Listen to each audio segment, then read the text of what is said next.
Spettacolo e sport a Portoviro sabato 6 maggio con il Grand Prix Triveneto di Bodybuilding organizzato dall'associazione NBBUI, New Bodybuilding Union International, presentata da Marco Costanzi, che ha visto la partecipazione dell'amministrazione comunale di Portoviro, che è stata patrocinante e organizzatrice dell'evento. L'intento degli organizzatori, che noi abbiamo subito sposato, è stato quello di creare valorizzazione e promozione del territorio e quindi la manifestazione di oggi ha anche una valenza turistica, una vetrina mediatica che promuove l'immagine della nostra città.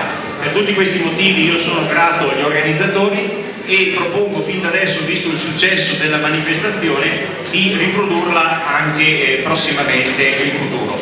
Grazie a tutti e buon servizio e buona visione. Sappiamo che ogni volta che nella vita si mette la faccia non è facile, ci vuole tanto coraggio e questa sera loro non mettono solo la faccia ma mettono anche il fisico. E che fisico! Grazie! Prima che va via, sindaco, io volevo fare due domande, le volevo fare. La prima, se lei preferisce essere chiamata sindaca o sindaco? Sindaco. Bellissima questa, un applauso. La seconda è, perché non fa anche lei una gara qui con noi? Ha tutte le possibilità. Un bel applauso al sindaco. Sono una schiappa in realtà. Come dicevo prima, mi hanno messo a dieta, faccio fatica a seguire la mia dieta che è molto aggressiva e quindi magari i prossimi anni con calma. Mi ha dato un applauso al sindaco che ci tengo, grazie.